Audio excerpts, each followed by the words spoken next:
अच्छा जी, अब ये जो टॉपिक है इसके अंदर तीन चीज़ें हैं। एक तो नंबर वन रीजंस हैं डार्क पास्ट की, वो आपने बतानी है। उसके बाद जो है वो ब्राइट फ्यूचर के जो प्रॉस्पेक्ट्स हैं उसके पीछे फैक्टर्स हैं वो बताने हैं, साथ अपने सोल्यूशन देने हैं कि वो ब्राइट फ्यूचर हम कैसे कर सकते हैं।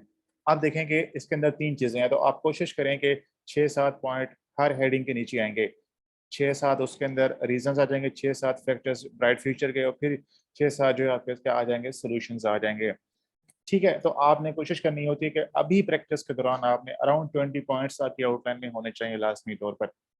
ठीक है, ये आपने याद रखना है। तो लेकिन यहाँ पे एक चीज जो एडिशन है वो ये है कि जब आप सॉल्यूशंस या रिकमेंडेशंस लिखेंगे तो दो लफ्ज हैं वो आपने सिर्फ इस्तेमाल करना है, उससे हट के आपने इस्तेमाल नहीं करना।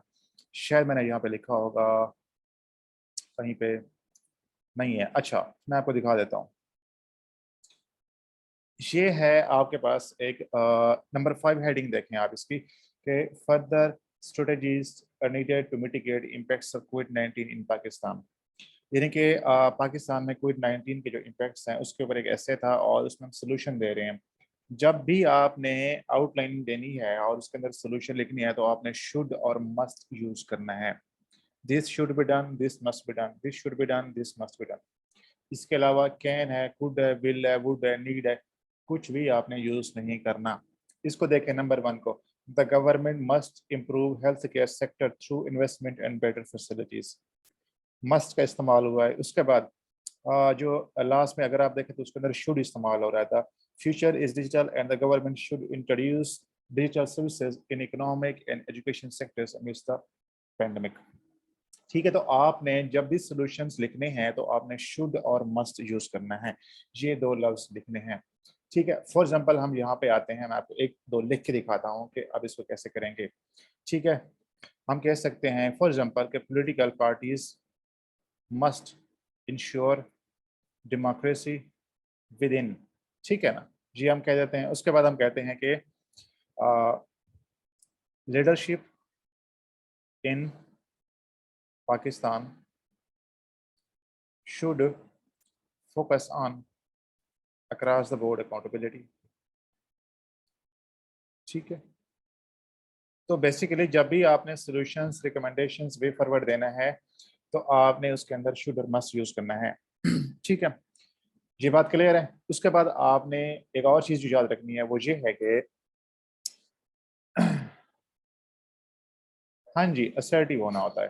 यानी कि आपने सोल्यूशन देते हुए शुड और मस्ट यूज करना होता है। बिल्कुल जैसे आप एक पॉलिसी दे रहे होते हैं, आपकी तरफ से एक सोल्यूशन आ रहा है, आपकी तरफ से जो है वो एक वे फॉरवर्ड आ रहा है, आप उसको इम्पोज करना चाहते हैं तो आपने वही टोन टोन यूज करनी होती है। अच्छा जी, अब एक और चीज आपने याद रखनी है कि आपकी आउटलाइन में आपकी आउटलाइन में जितने पॉइंट्स होते हैं वो तमाम पॉइंट्स जो होते हैं वो एक हर पॉइंट एक पैराग्राफ को शो कर रहा होता है। फॉर एग्जाम्पल इसी आउटलाइन को देखते हैं, ये आपके सामने है। अब इसमें नंबर 1 क्या आपकी जो इंट्रोडक्शन है, ठीक है, इसका एक पैराग्राफ बनता है। उसके बाद जो आपकी ये दूसरी हेडिंग आ रही है ये ओवरव्यू टाइप है, इसको अगर आप चाहें इग्नोर कर दें बिल्कुल। नंबर 3 हेडिंग को देखें। अब नंबर 3 हेडिंग है तो इसके नीचे कितने पॉइंट है, 8 पॉइंट्स है, तो ये 8 पैराग्राफ बन जाएंगे।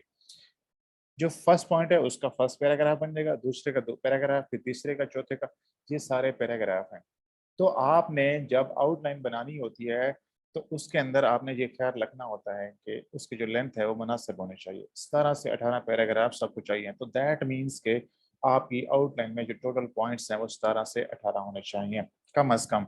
ये डिस्क्रिप्टिव ऐसे के लिए रिक्वायरमेंट है, पेपर की बात हो रही है। ठीक है ना, ये फार्मूला इसको आपने याद रखना है। अभी प्रैक्टिस के लिए आप लोग ज्यादा लिख सकते हैं ताकि आपका कलम चले, आपका हाथ सीधा हो, गलतियां करें वो ठीक हो, तो उसके लिए कोई इश्यू नहीं है, आप जितना चाहें लिखें उसके अंदर। मतलब ये कि 17-18 से ऊपर आप लोग लाजमी किया करें प्रैक्टिस के दौरान। बट ये फार्मूला आपने याद रखना है कि जो आपकी आउटलाइन में एक पॉइंट होता है वो एक पैराग्राफ को शो कर रहा होता है।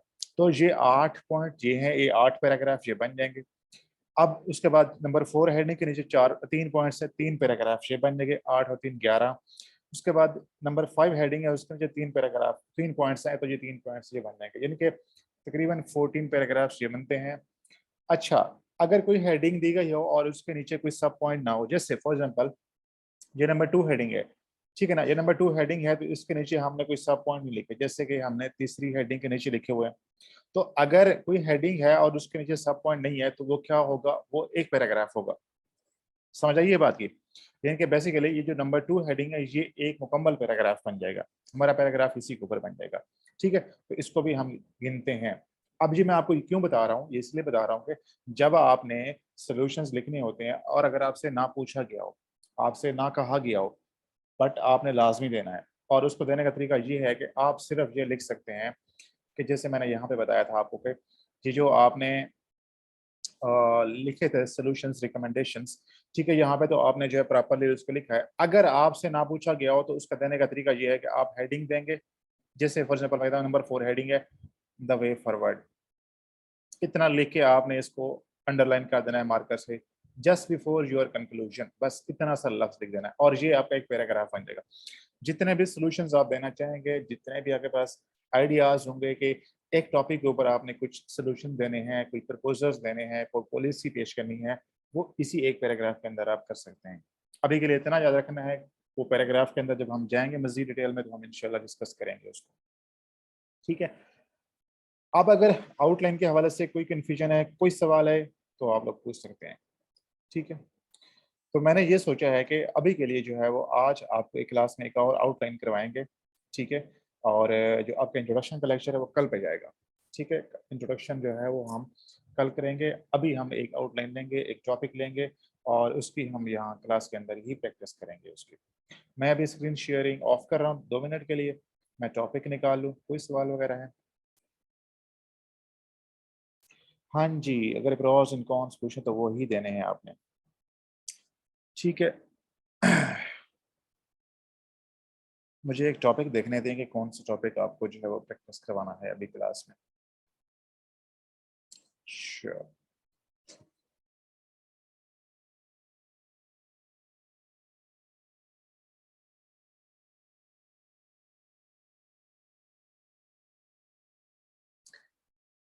चलें जी, हम बात करते हैं एजुकेशन सिस्टम के ऊपर। क्या ख्याल है, एजुकेशन का जो टॉपिक है उसको लेते हैं और आज हम इसी के ऊपर जो है वो बात करेंगे। ठीक है,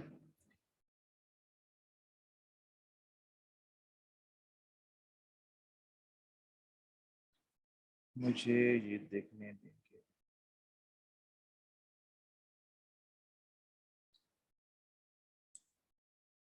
अच्छा जी, मैं आपको टॉपिक दे रहा हूँ एक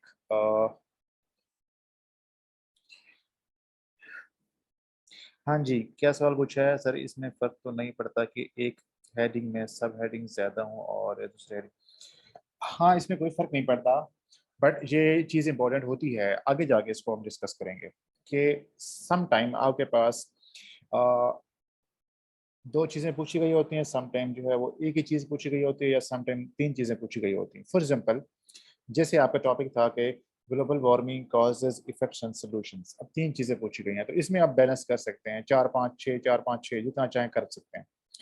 कुछ ऐसे ऐसे होते हैं जिसके अंदर दो चीजें पूछी गई होती हैं और उसमें आपको सम टाइम खुद से कोई ना कोई चीजें ऐड करनी पड़ती है। उसके अंदर आप एक हेडिंग दे सकते हैं, उसके नीचे एक या दो पॉइंट आप ऐड कर सकते हैं, वो एडिशनल होता है। अब वो चीजें जो है वो हम जब डिफरेंट टॉपिक्स को करेंगे ना इंशाल्लाह, उसकी आपका स्ट्रक्चर मुकम्मल होगा, उसके बाद आपको जो है वो इसका अंदाजा होगा। ठीक है, अच्छा सर, अब आपने major heading reasons, major heading उसके नीचे sub heading in form of sentences की हैं, लेकिन इससे पहले की जो जो आउटलाइंस इसमें sub headings are in form of phrases instead of. Suhail, समझ नहीं आई, आप ऑडियो बोलना चाहते हैं बोल सकते हैं आप। पेरेंट हेडिंग देते हैं और सब हेडिंग, हाँ यार ये होता है, फॉर्मेट इस्तेमाल होता है। अच्छा, चले हम इस पे थोड़ा सा बात कर लेते हैं कि ये हम सेंटेंसेस क्यों यूज करते हैं आउटलाइन के अंदर। मैंने आपसे कहा था कि जैसे कि मैं आपको दिखाता हूँ। ठीक है, देखें ये आपके पास आउटलाइन है। ये जो है हेडिंग्स है, नंबर 3 हेडिंग को देखें ये फ्रेज की फॉर्म में है, नंबर 4 को देखें ये फ्रेज की फॉर्म में है, नंबर 5 को देखें ये फ्रेज की फॉर्म में, बट इनके जो नीचे हैं वो सेंटेंसेस हैं। अब हम सेंटेंसेस क्यों लिखते हैं, इसकी क्या रीज़न है, हम फ्रेज क्यों यूज़ नहीं करते? देखें, जब आप आउटलाइन बनाते हैं और आउटलाइन आप ऐसे में लिखते हैं और अपने ऐसे स्टार्ट करते हैं तो सबसे पहली चीज़ जो एग्जामिनर देखता है वो आपका क्या होती है, आउटलाइन होती है। तो आपकी आउटलाइन को पढ़ने के बाद वो बहुत सारी चीज़ें जो है वो उसके माइंड में बनती हैं, इंप्रेशन बनता है। लाइक आपका जो लैंग्वेज है वो कैसी है, नंबर वन, क्या आपको मुकम्मल कमांड हासिल है, आप करेक्ट और राइट किस्म की जो लैंग्वेज है, एडिकेट किस्म की लैंग्वेज है, वो लिख सकते हैं कि नहीं लिख सकते। नंबर टू, जो आप बात कहना चाहते हैं वो उसके लिए आप किस तरह के वर्ड सिलेक्शन कर रहे हैं, वो ठीक है कि नहीं है, कॉन्टेक्स्ट के अकॉर्डिंग है कि नहीं है, वर्बोसिटी तो नहीं है कहीं पे, कहीं आप गलती तो नहीं कर रहे। उसके अलावा ये कि जो आपके आइडियाज़ वगैरह हैं, जो पॉइंट्स हैं आप उसमें डिस्कस करेंगे वो कैसे हैं। दैट मीन्स कि जब एग्जामिनर आपकी आउटलाइन को पढ़ता है और आपके इंट्रोडक्शन पे मूव करता है, तब वो आपके बारे एक इंप्रेशन बना चुका होता है। और अगर आपकी आउटलाइन के अंदर सेंटेंसेस लिखे गए हैं, तो दैट मीन्स कि आपने उसके अंदर एक मुकम्मल लैंग्वेज इस्तेमाल की है। सेंटेंसेस जो लिखे होते हैं ना, उसके अंदर वर्ब भी होता है, हेल्पिंग वर्ब भी होता है, सारा कुछ डाइवर्सिटी होती है। अगर आप जस्ट फ्रेज यूज करते हैं तो उससे आपकी लैंग्वेज का जो अंदाजा है वो नहीं होता कि आप सेंटेंस स्ट्रक्चर किस तरह का यूज कर रहे हैं, आपकी लैंग्वेज कैसी है, कमांड कितनी है कि नहीं है, ये चीज़ें क्लियर नहीं होती। बट सेंटेंसेस यूज करने से आप आउटलाइन के अंदर सारी चीज़ें जो है एग्जामिनर को दिखा रहे होते हैं। उससे क्या होता है कि जब आपकी सारी चीज़ें ठीक होती हैं, करेक्ट होती हैं और आपने एक लॉजिकल वे में आउटलाइन बनाई हुई है, रेलेवेंट भी है, तो जब आपका इंट्रोडक्शन वो जाता है उसके ऊपर, तो वो आपके साथ थोड़ा सा सिंपैथेटिक हो चुका होता है। तो दैट मीन्स के वो आपको बेसिकली जो है वो पास करने की जो है वो फेवर में होता है, अगर आप आगे जाके कोई गलती नहीं करते। तो इसीलिए आप हमेशा जो है वो सेंटेंसेस यूज करें। मैंने हमेशा ही सेंटेंसेस यूज किया और कभी इशू नहीं हुआ इसके हवाले से। ठीक है, ये बड़ा एक सेफ किस्म का और आसान किस्म का ऑप्शन है। ठीक है। अब क्लियर है ये बात सेंटेंसेस के हवाले से। जी सुहेल, आपको समझ आ गई इस बात की? ठीक है। अच्छा जी, चले हम टॉपिक लेते हैं एजुकेशन वाला। ठीक है, इसको मैं यहाँ पे जो है वो निकालता हूँ। टॉपिक लेते हैं हम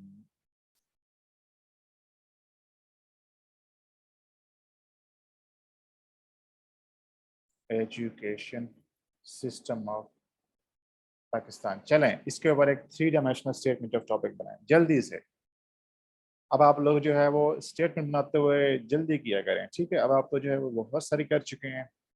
ठीक है, फिर हम इसकी आउटलाइन भी बनानी है हमने क्लास के अंदर। शाबाश।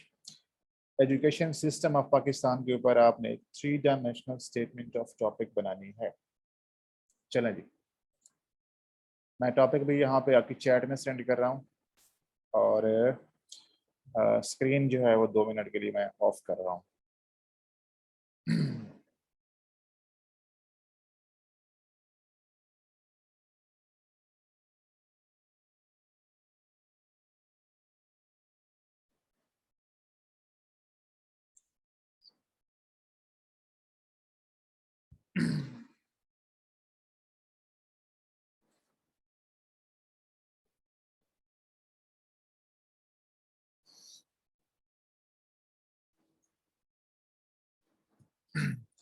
शाबाश शाबाश, स्टार्ट हो जाए सारे लोग।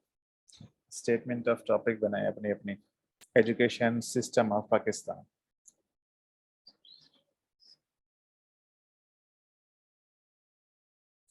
यासिर ये बताएं कि ये जो आपने बनाई है ये वन डायमेंशनल है, टू डायमेंशनल है या थ्री डायमेंशनल है? शाबाश, बताएं ये कितने डायमेंशन की स्टेटमेंट बनाई है आपने?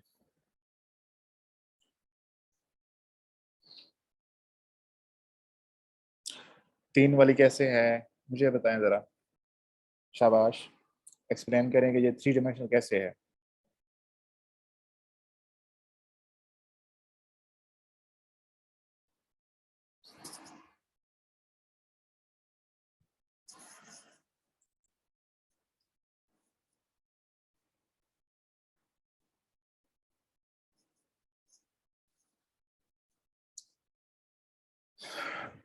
अच्छा,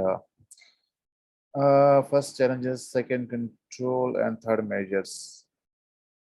कंट्रोल में और मेजर्स में क्या फ़र्क है?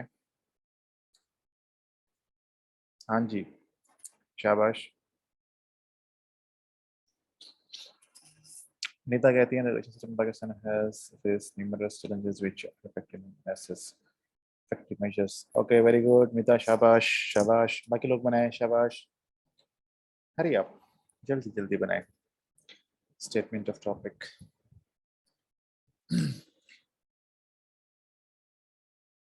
हाँ जी यासिर, बिल्कुल ये टू डायमेंशनल है। आपने जो है वो ये कहा है कि चैलेंजेस की बात की है और उन चैलेंजेस को निपटने के लिए आपने सॉल्यूशंस की बात की, मेजर्स की बात की, तो ये टू डायमेंशनल है। अच्छा जी, ज़ैनब कहती है Pakistan education system is a long one with 5 levels and it is purposeful. Zainab क्या हो गया आपको? आपको स्टेटमेंट ऑफ टॉपिक अभी तक आपको जो है इसमें ये गलती कर रहे हैं आप। ज़ैनब दोबारा बनाएं, शाबाश। एक करेक्ट किस्म की और रेलिवेंट किस्म की और 3 डायमेंशनल स्टेटमेंट ऑफ टॉपिक बनाएं। वो चीज़ें लिखनी होती हैं स्टेटमेंट के अंदर जिसके ऊपर आप ऐसे कर सकते हैं। अब मैं आपके अगर स्टेटमेंट को लेता हूँ, आप कहते हैं the Pakistani education system is a long one. अब आपकी स्टेटमेंट के अंदर एक एक लफ्ज जो होता है मीनिंगफुल होता है। एग्जामिनर आपको उस पर फेल या पास कर रहा होता है, ठीक है। अब आपने जो स्टेटमेंट बनाई है इसमें आप क्या लिखेंगे अपने ऐसे के अंदर, मुझे नहीं समझ आ रही, ठीक है ना। तो आप इसके अंदर, आपके पास एक ओपन एंडेड ऐसे है तो आप उसके अंदर आसान चीज़ें लेकर आए। आप कहें कि पाकिस्तान का जो निज़ाम तालीम है उसमें बहुत सारे मसाइल हैं या वो कामयाबी के साथ जो है वो डेवलप नहीं हो सका ड्यू टू सम रीजंस, और जिसकी वजह से मुल्क के ऊपर बहुत से असरात हुए हैं। लेकिन अगर आप कुछ स्टेप्स ले जाए तो वो ठीक हो सकता है। तो ये बड़ा एक लॉजिकल और बड़ा आसान से जो है वो आप इस डायरेक्शन में जा सकते हैं अपने हिस्से को लेकर, ठीक है ना। तो आपने अपने स्टेटमेंट के अंदर वो चीज़ें लेकर आनी होती हैं जिसके ऊपर आप लिख सकते हैं, जिसके ऊपर आप बोल सकते हैं, बात कर सकते हैं। अमानुल्लाह कहते हैं the education system of Pakistan is in a state of crisis hence needs urgent. Amanullah ये टू डायमेंशनल है, 3 डायमेंशनल बनानी है आपने। जी आपने जो है इसमें क्राइसिस की बात की है और सॉल्यूशंस की बात की है, साथ है आप इसके इफेक्ट्स हैं वो भी ऐड करें ना, तब जाके ये 3D बनेगी आपकी, ठीक है। शाबाश। फातिमा कहते हैं education Pakistan has many ups and down since its inception. There are many factors behind the slow growth of education system which challenge to getters. Fatima ये भी टू डायमेंशनल है, ठीक है ना, कि पाकिस्तान का जो एजुकेशन सिस्टम है there are many factors behind the slow growth of education system, ठीक है। मैनी फैक्टर्स हैं स्लो ग्रोथ के पीछे जिसकी वजह से सब नुकसान, कुछ नुकसान हो रहा है, ठीक है। और इसी के लिए जो है वो कुछ मेजर्स या स्टेप्स की जरूरत है। अच्छा जी, अनम कहती हैं the education system of Pakistan is facing numerous challenges but effective measures and timely implementation of strategy can lead the system to better future.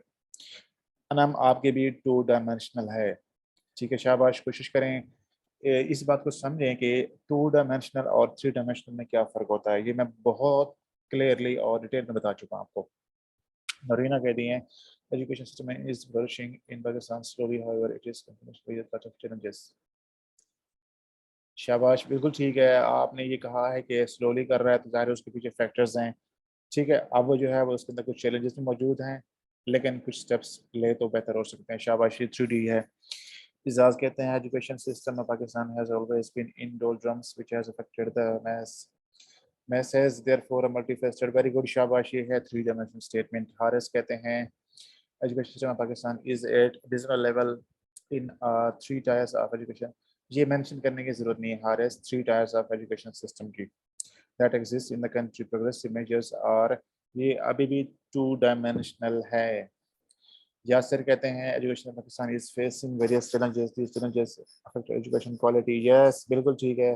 however it can be controlled through better effective measures, ठीक है, शाबाश। अच्छा जी, बेलोल कहते हैं education Pakistan is on verge of becoming obsolete, there are numerous reasons behind this, however if ठीक है, लेकिन still जो है मुझे लग रहा है ये बेलोल आपकी जो है वो 2D में है। अब अगर आप ये बता रहे हैं कि रीजंस हैं तो फिर उन रीजंस के कुछ इफेक्ट्स भी आप साथ ऐड करें, देन उसके बाद सॉल्यूशंस आएंगे इसके, फिर जाके ये 3D बनती है। सोहेल कहते हैं पाकिस्तान एजुकेशन सिस्टम जी, कोई बोल रहा है? जी अच्छा जी, सर। हाँ जी जी बताएं। सर अगर आप ऑब्सोलीट के रीजंस बंदा इसमें डिस्कस कर ले तो फिर 3D बन जाएंगी ना सर, कि किस तरह वो ऑब्सोलीट बनती जा रही है। देखें ना, आप ये कह रहे हैं कि Pakistan education system is on verge of becoming obsolete, ठीक है। देयर आर न्यूमरस रीजंस मतलब बिहाइंड सर इट्स वो डिक्लाइन। कैसे ऑब्सोलीट बन रही है सर? सॉरी? मतलब सर इसमें बंदा ये डिस्कस करेगा कि वो ऑब्सोलीट कैसे है सर, मतलब कि हाँ हाँ, मॉड, और फिर उसके बाद रीजंस क्या है उसके ऑब्सोलीट होने के, और फिर ये कि उनको उसको रेलेवेंट कैसे बनाया जाए। हाँ देखे ना, आप बेसिकली आप कह रहे हैं कि ऑब्सोलीट है, उसके पीछे तो आपको वजह देनी पड़ेगी ना, उसकी वजह देनी पड़ेगी। ठीक है, सर तो ये एक थ्री डायमेंशनल हो गई ना सर। नहीं नहीं नहीं नहीं नहीं नहीं, यही तो बात आपको समझाने की कोशिश कर रहा हूँ।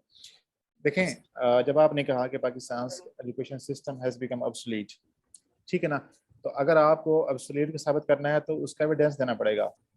अब आपने उसके पीछे रीजन डिस्कस करनी है कि ऑब्सोलीट होने के क्या रीजंस हैं। ये एक डायमेंशन हो जाएगी आपकी, ठीक है ना। उसके बाद आप कह रहे हैं कि अगर हमने इंटेलिजेंस निकलना है तो हमने उसके कुछ सोल्यूशन देने हैं। अब अगर इसमें आप ये ऐड करें कि जो ऑब्सोलीट हो चुका है उसके रीजंस, और जब ऑब्सोलीट हुआ है उस फैक्टर्स की वजह से कुछ नुकसान हो रहा है, ठीक है ना। अगर आप उसके ठीक है इम्पैक्ट्स सर। हैं, इम्प्लीकेशंस हैं, कॉन्सिक्वेंसेज हैं, अगर आप वो इसके अंदर लेकर आते हैं तब आपकी थ्योरी बन जाएगी ये। हाँ जी। ठीक है सर। ठीक। अच्छा सुहेल, ठीक हो गया। Suhail system is going through crisis affecting country, बिल्कुल ठीक है। मनी फ्रंट्स एंड यस शाबाश। अमानुल्लाह कहते हैं education system of Pakistan is in state of crisis which has affected the overall health of Pakistan has very good शाबाश अमानुल्लाह, बिल्कुल थ्री डायमेंशनल, ये ठीक है। अब्बास कहते हैं education system has been confronting numerous challenges which is the need of the state to withstand on its footing however the recent steps, ठीक है अब्बास, ठीक है, बिल्कुल ठीक है। इफेक्ट्स नहीं बताए, बिल्कुल सिर्फ रीजंस बताइए। हाँ जी, हाँ जी, ठीक है। अच्छा जी, अब हमने इसी के ऊपर एक जो है वो आउटलाइन कंस्ट्रक्ट करनी है। अब हम जो है वो ब्रेनस्टॉर्मिंग करेंगे, ठीक है।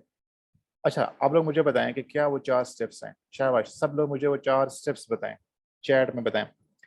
वो कौन से 4 स्टेप्स होते हैं जब हम आउटलाइन बनाते हुए फॉलो करते हैं।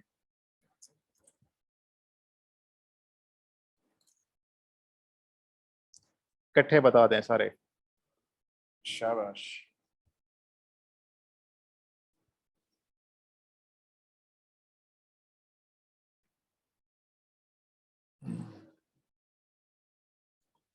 शाबाश नरीना, बिल्कुल ठीक। ब्रेनस्टॉर्मिंग होती है, verification, logical reasoning, logical sequence होता है, कंटेक्चुअलाइजेशन होती है।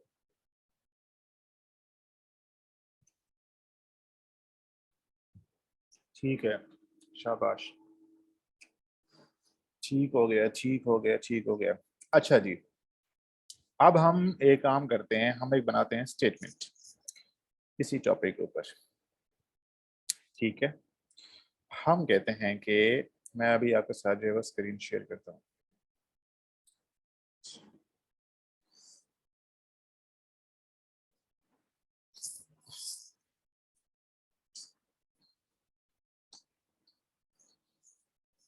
Education system of Pakistan could not develop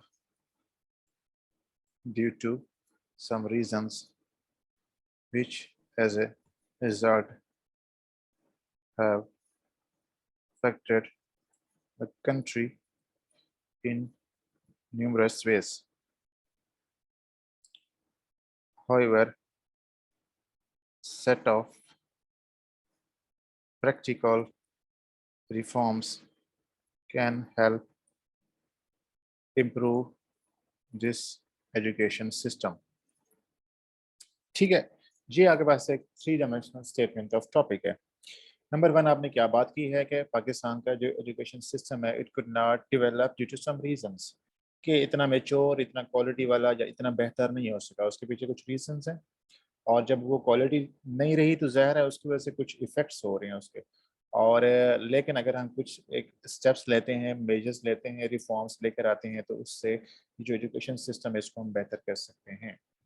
चलें जी, अब आप मुझे सब लोग बताएं चैट के अंदर, शाबाश, कि Pakistan education system could not be developed due to some reasons. वो कौन कौन से रीजंस हैं, वो कौन कौन से फैक्टर्स हैं जिसकी वजह से हमारा एजुकेशन सिस्टम डेवलप नहीं हो सका, क्वालिटी वाला। ठीक है, शाबाश बताएं कौन से फैक्टर्स हैं।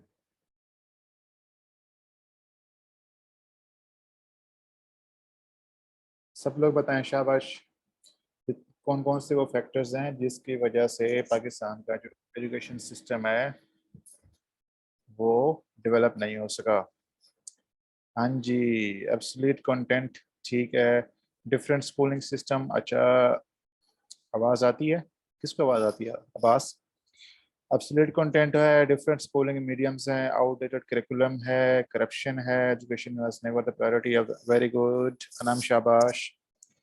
ठीक है, अच्छा मैं यहाँ पे लिखता हूँ आपके सामने जो पॉइंट्स हैं। ये एक मिनट, इसको मैं इसके बजाय से पेजेस में खोल देता हूँ।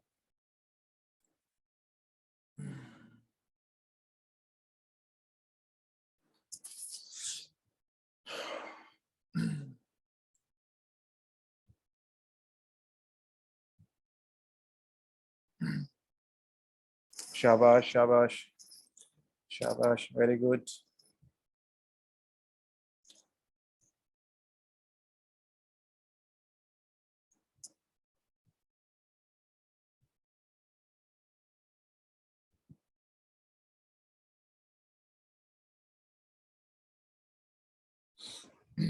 अच्छा जी,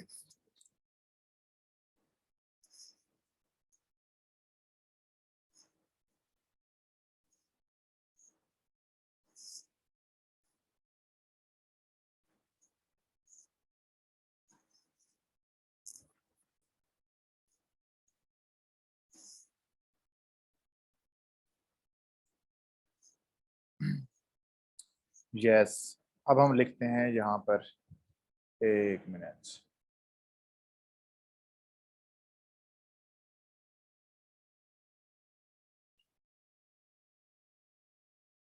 अब हम यहाँ पे लिखते हैं ये जो आप लोगों ने पॉइंट्स बताए थे कि multiple education system, multiple education systems.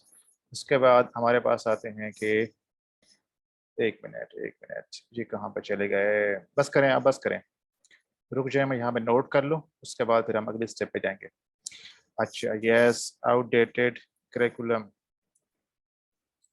ठीक है। उसके बाद आपके पास आता है करप्शन, शाबाश। उसके बाद आती है कि लो बजट अलोकेशन कह सकते हैं, अनम वाला पॉइंट जो है, ठीक है। इंफ्रास्ट्रक्चर इश्यूज हैं, अच्छा जी। उसके बाद है आपके पास लैक ऑफ टीचर ट्रेनिंग, शाबाश, टीचर ट्रेनिंग। ये पॉइंट्स मैं आप लोगों के लिए नोट कर रहा हूँ कि आपको जो मिलेंगे रफ, इसी के ऊपर आपने आउटलाइन बनानी होगी आगे जाकर, ठीक है। इसके अलावा जो है वो आप वीक एजुकेशनल पॉलिसीज,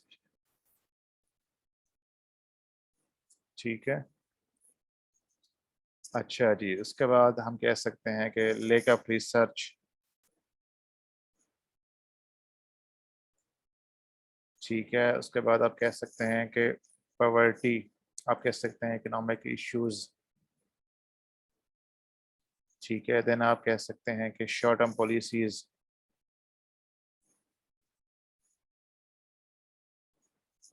ठीक है। एक मिनट, इसको जो है टेक्स्ट को चेंज करने दें, कलर इसका,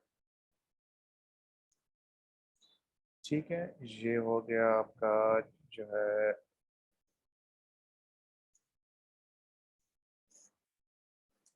ये पॉइंट, अच्छा जी।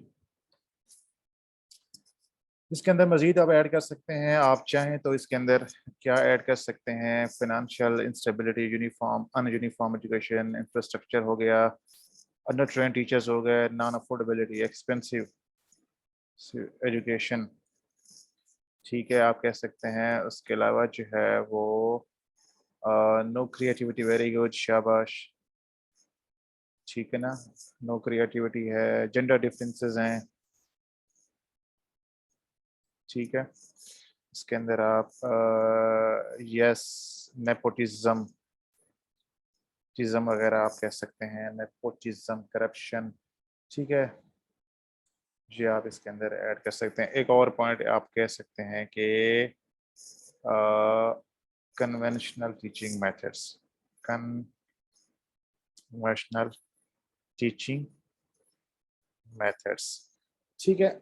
अब ये आपके पास आइडियाज हैं, ठीक है। अब आप लोगों ने क्या करना है, इनको स्टेप 2 में प्योरिफिकेशन करनी है, ठीक है। उसके बाद आप इसको लॉजिकल ऑर्डर बनाएंगे, और स्टेप 4 के अंदर आप लोग जो है बेसिकली इसका क्या करेंगे,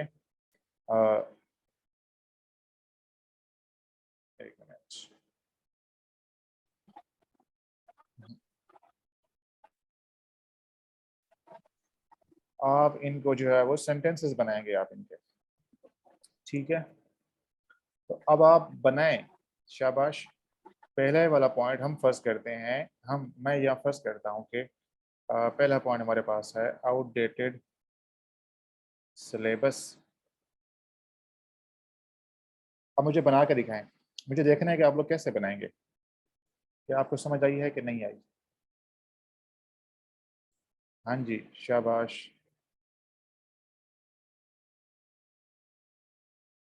शाबाश शाबाश, बनाएं। स्टेटमेंट ऑफ टॉपिक से जोड़ना है आपने इसको, ठीक है। और आपने जो है वो सेंटेंस बनाना है। ये नीचे क्यों नहीं आ रहा?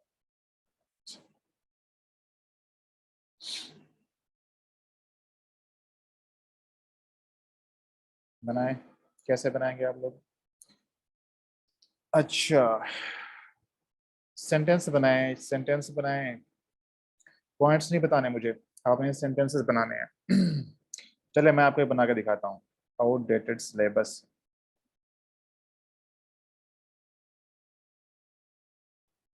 ठीक है। इसको हम कहते हैं कि outdated syllabus did not allow Pakistan to have a quality education system, ठीक है। इसी तरह अब आप दूसरे पॉइंट पे बनाए, हम कहते हैं दूसरा पॉइंट जो है फॉर एग्जाम्पल यहाँ पे हम लिखते हैं वो है आपका लो बजट एलोकेशन। शाबाश, बनाए जल्दी से इसके ऊपर बनाए। लो बजट एलोकेशन के पॉइंट के ऊपर सब लोग सेंटेंसेस बनाए, शाबाश, ताकि आप लोगों के हाथ सीधे हो जाएं। हाँ जी, शाबाश। वैसे बिल्कुल ठीक है, बिल्कुल ठीक है निता, शाबाश। नॉट रिवाइजिंग सिलेबस, ठीक है। सुहेल ठीक है, एहसास ठीक है, जैना बिल्कुल ठीक। हाँ जी, इसके ऊपर बनाए कि लो बजट एलोकेशन।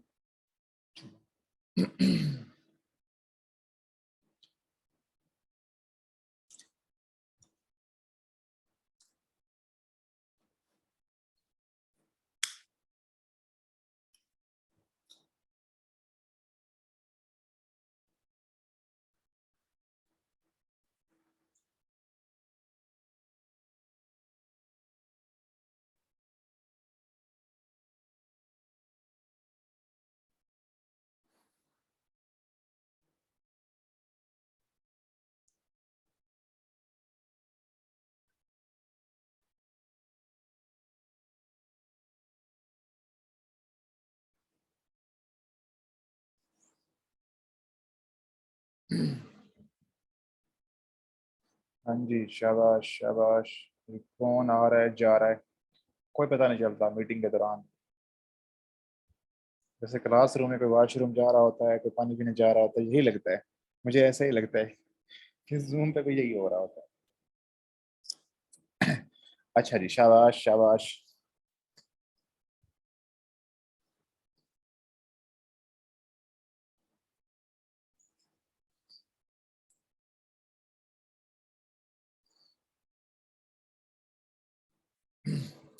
बिल्कुल वेरी गुड, शाबाश। सब लोगों के ठीक बना रहे हैं, ठीक बना रहे हैं, सब लोग ठीक बना रहे हैं। सिस्टम डिसेबल, ठीक है, बिल्कुल ठीक है निदा। हाँ जी, one of the reasons of system Pakistan is situation. ये फातिमा, इतना लंबा सेंटेंस लिखने की बिल्कुल भी जरूरत नहीं है, इसको शॉर्ट करें। आप कह सकते हैं कि one of the reasons for poor education system of Pakistan is low budget allocation, या is allocation of low budget. बस इतनी सी बात करनी है आपने। ये जो बाकी आपने डिटेल्स लिखी है ना, ये आप पैराग्राफ में जाकर करेंगे, क्योंकि आउटलाइन में हमने सिर्फ जो है वो एक मेन आइडियाज देने होते हैं, मेन पॉइंट्स देने होते हैं, सारी चीज़ें यहाँ पे नहीं लिखेंगे। अगर हम लिखना शुरू कर देंगे तो आउटलाइन बहुत लंबी हो जाएगी, और वो फिर बोरिंग हो जाती है अगर आउटलाइन बहुत लंबी हो जाए। ठीक है, ये आपके हैं रीजंस, ठीक है ना। यहाँ पे मैं लिख रहा हूँ इसको, ये जो है reasons behind low quality education, ठीक है। अच्छा जी, अब हम चलते हैं अगले स्टेप पे। वो क्या होगा आपका? वो होगा एक मिनट, कि उसके इफेक्ट्स क्या हुए हैं। अब आप मुझे बताएं कि जब हमारा एजुकेशन सिस्टम डेवलप नहीं हुआ तो उसके क्या इफेक्ट्स हुए हैं, बताएं शाबाश। अगेन उसी तरह ब्रेनस्टॉर्मिंग करनी जैसे हमने पहले की है। शाबाश।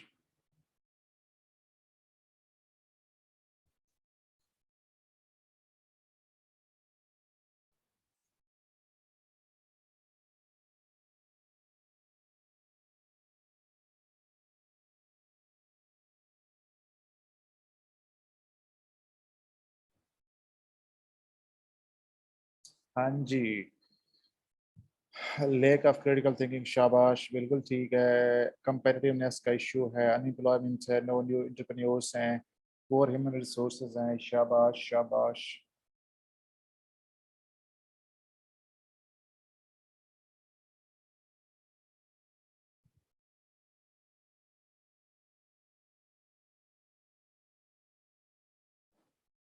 ठीक है,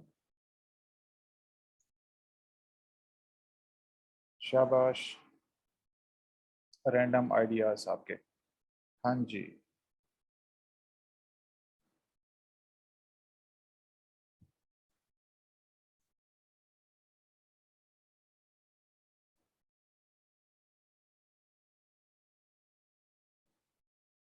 अच्छा जी, शाबाश, वेरी गुड।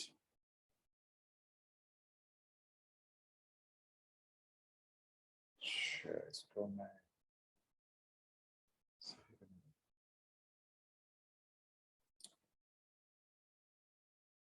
हाँ जी,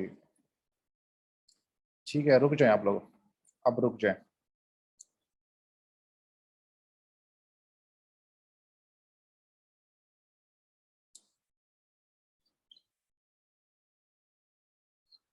इधर आ जाओ।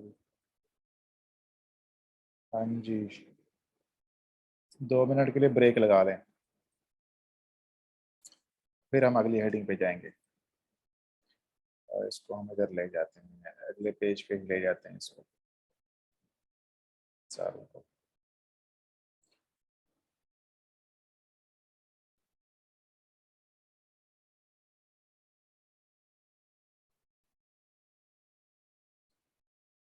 अच्छा जी, इसके बाद है कि ब्रेन ड्रेन, शाबाश।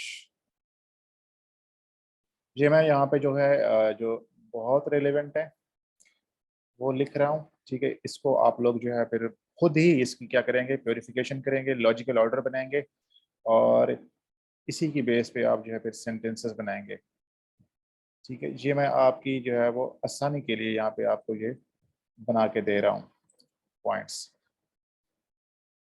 ताकि आप लोगों को ज़्यादा इश्यू ना हो, मसला ना हो, ठीक है। अच्छा, हाँ जी, ठीक है, वेरी गुड। अच्छा जी, अब हमने इसके बनाने हैं जब सेंटेंसेस, तो सेंटेंसेस कैसे बनाएंगे वो मैं आपको बना के दिखा देता हूँ एक, उसके बाद जो है वो आप बाकी बनाएंगे, ठीक है।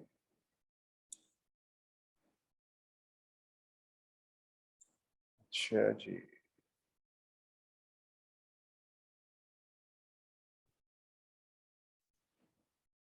यहाँ पे आ जाएगा आपका प्योरिफिकेशन, उसके बाद आ जाएगा लॉजिकल ऑर्डर, उसके बाद आ जाएंगे सेंटेंस कंटेक्चुअलाइजेशन, ठीक है। इसको हम कैसे बनाएंगे, हम कहते हैं कि poor education quality has cost lack of critical thinking, ठीक है। दूसरा पॉइंट हम कहते हैं कि it has also produced unemployment, ठीक है। इसी तरह करके आप लोगों ने इफेक्ट्स लिखते जाना है अपने, शाबाश। अच्छा जी, अब चलते हैं आपके सॉल्यूशंस की तरफ, कि सॉल्यूशन क्या होंगे। अब आप मुझे बताएं कि पाकिस्तान के जो एजुकेशन सिस्टम में मसाइल हैं उसको अगर हमने बेहतर करना है तो क्या सॉल्यूशंस हैं। अब मुझे दोबारा आप सेंड करें अपने अपने सॉल्यूशंस, शाबाश, ब्रेनस्टॉर्मिंग।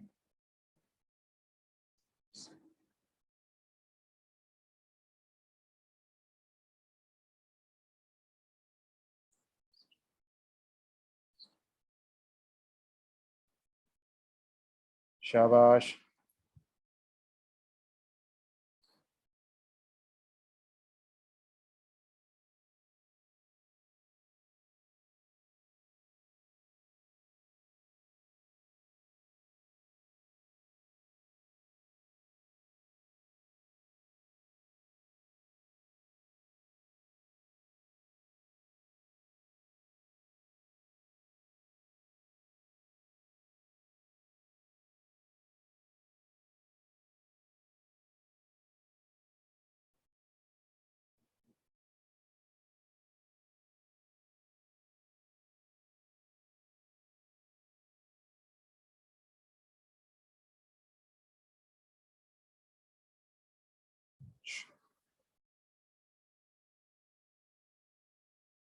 अच्छा, ये आ जाएंगे आपके जो है वो,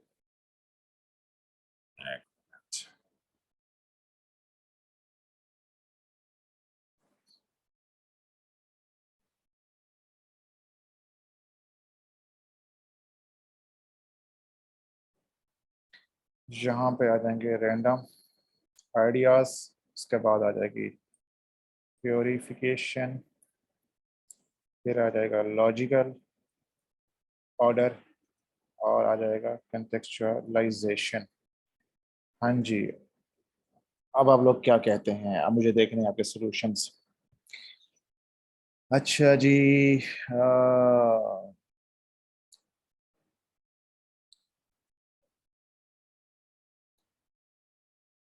अच्छा ये कहते हैं यूनिफॉर्म करिकुलम। चलो हम इसको फॉर एग्जांपल ऐड कर लेते हैं कि पहला पॉइंट है जी यूनिफॉर्म एजुकेशन, इसके बाद क्वालिटी एजुकेशन, ठीक है जी। इसके बाद हम कहते हैं कि एडिकेट विद लोकेशन, शाबाश, ठीक है। इसके बाद हम कहते हैं कि जेंडर इक्वलिटी रेगुलर बॉडी, ठीक है, शाबाश शाबाश। अच्छा, उसके बाद हम कहते हैं कि टीचर ट्रेनिंग, ठीक है। उसके बाद जो है वो हम कहते हैं इम्प्रूव इंफ्रास्ट्रक्चर, शाबाश, ठीक है। उसके बाद हम कहते हैं कि मोर पॉलिटिकल विल, ठीक है, ठीक है। उसके बाद कहते हैं कि लॉन्ग टर्म पॉलिसी इम्प्लीमेंटेशन, ठीक है। उसके बाद हम कहते हैं चेक्स एंड बैलेंस, ठीक है, ठीक है।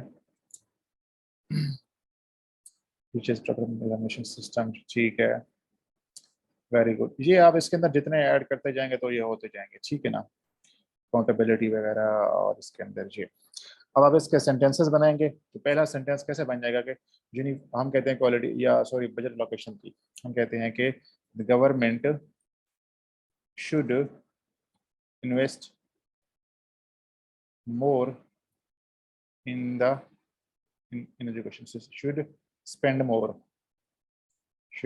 more budget on education, ठीक है। दूसरा पॉइंट बन जाएगा, हम कह सकते हैं कि चेक्स एंड बैलेंस,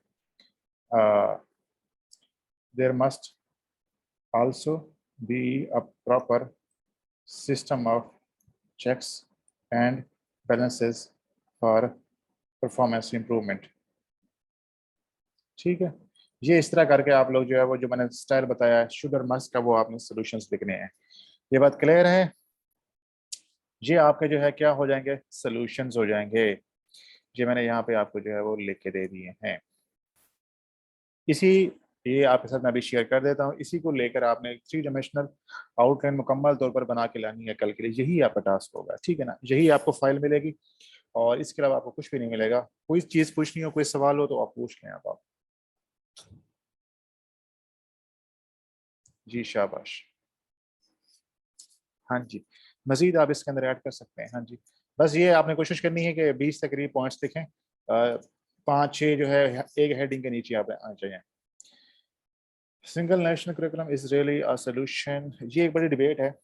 इसके ऊपर जो है वो कहा जाता है, देखें सिंगल नेशनल करिकुलम जो है मैं नहीं समझता कि ये इतना बड़ा सोल्यूशन है हमारे इस एजुकेशन सिस्टम का। नंबर वन, एक तो हमारी जो डाइवर्सिटी है उसे ख़त्म कर देगा।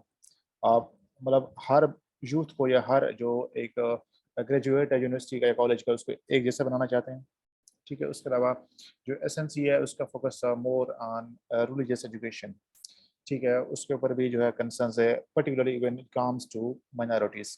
फॉर एग्जांपल अभी जो हमारा चल रहा था एसएनसी से पहले, उसमें जो हमारी इंग्लिश की बुक्स हैं या इवन दूसरी बुक्स हैं उसके अंदर रिलीजियस कंटेंट कम है, बट अब एसएनसी के जरिए वो जो है हमारे जो जनरल सब्जेक्ट्स हैं इंग्लिश का है, उसमें जो है वो इस्लामिक कंटेंट ज़्यादा कर दिया गया, तो वो जो नॉन मुस्लिम्स हैं माइनॉरिटीज़ उनको पढ़ना पड़ता है, ठीक है। उसके अलावा के जो बजट सॉरी जो करिकुलम डेवलपमेंट होता है ना, basically it is the domain of provinces after the 18th amendment, ठीक है। ये उसकी फंडामेंटल वायलेशन है हमारे कॉन्स्टिट्यूशन ऑफ पाकिस्तान है उसकी, ठीक है। तो इसके अंदर कुछ चैलेंजेस हैं इसके अंदर, बट अब जो नई हुकूमत आई है उसने इसको बिल्कुल ऑल टुगेदर जो है वो रेप अप कर दिया है। मेरे ख्याल से अब इसको इम्प्लीमेंट नहीं करेंगे।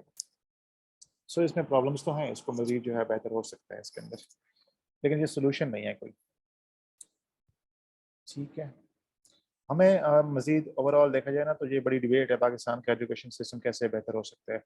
वी नीड मोर टाइम, हमें जो है वो टाइम की ज़रूरत है अभी, हमें इस पे इन्वेस्ट करने की ज़रूरत है। देखें पिछले 14 सालों में अगर आप दो लेटेस्ट जो आपका इकोनॉमिक सर्वे था उसमें अगर आप उठा के देखें तो पिछले 14 सालों में हमारा जो लिटरेसी रेट है इट इज़ स्टेगनेंट एट 58-59%।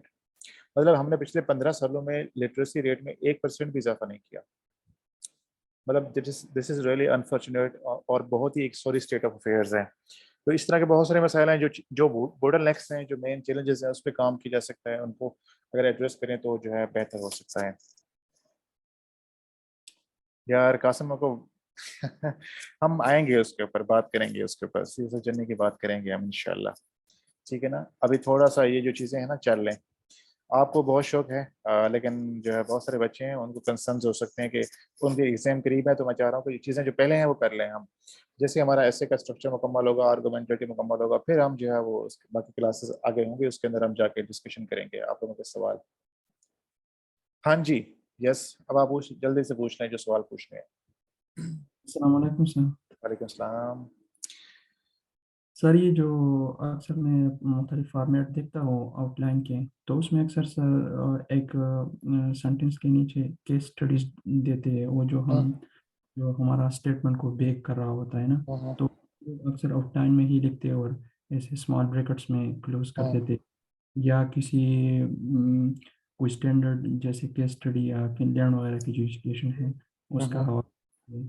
तो सर इसको देने में क्या होगा हाँ, इससे? नहीं अभी क्लास खत्म नहीं हुई, क्लास चल रही है। ये अब्बास ने एक सवाल पूछा, अच्छा सवाल है।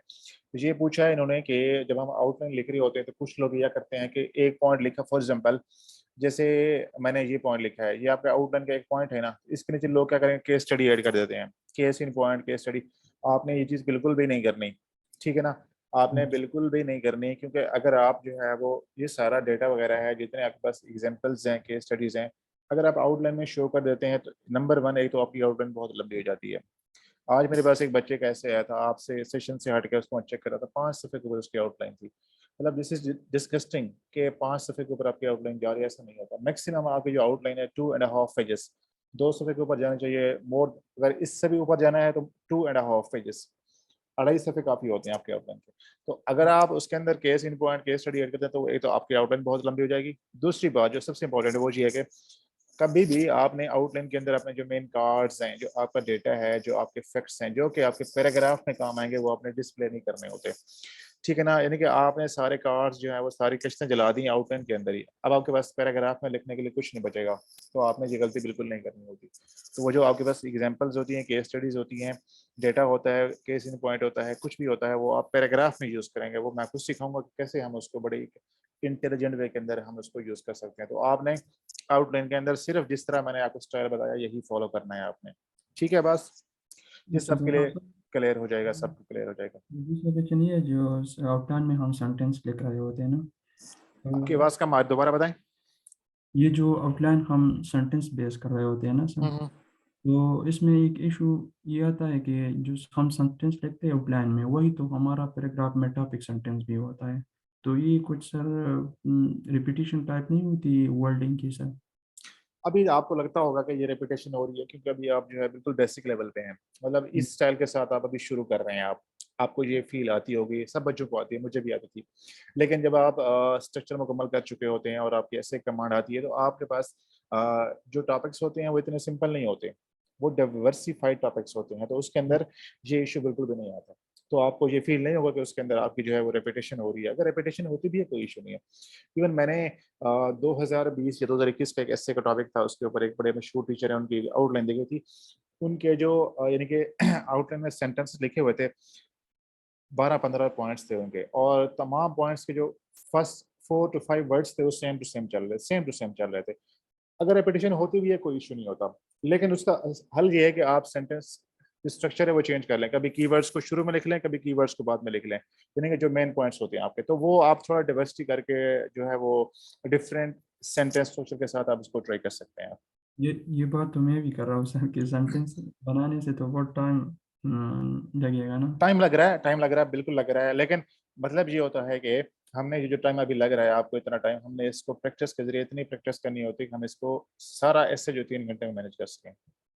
ठीक है ना, अच्छा यस इंशाल्लाह सर। ये हो जाएगा आपका। ओके अच्छा जी, एक आउटलाइन अपनी शेयर कर दें प्लीज।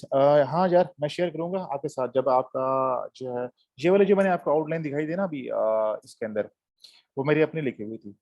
मैंने लेक्चर के दौरान आपको एक कोविड-19 के ऊपर एक आउटलाइन दिखाई थी, वो मेरी ही लिखी हुई थी। तो मैं आपके साथ शेयर करूंगा, आपके साथ शेयर करूंगा सारी चीज़ें इंशाल्लाह। बस थोड़ा सा जो है वो राइट टाइम के ऊपर है। ठीक है ना, तो अभी के लिए आज के लिए इतना ही। ठीक है, साइड्स साइड्स यार, हाँ साइड्स की बात कर रहा हूँ, 2.5 साइड्स। ठीक है ना, आउटलाइन की जो मैक्सिमम लेंथ है वो आप इतनी कर सकते हैं। बस यार, क्लास खत्म होने वाली है, और कोई सवाल हो तो पूछें, तो फिर हम इसको एंड कर लेते हैं। मैं इसकी रिकॉर्डिंग ही स्टॉप कर लेता हूँ क्योंकि काफ़ी लंबी रिकॉर्डिंग हो गई है।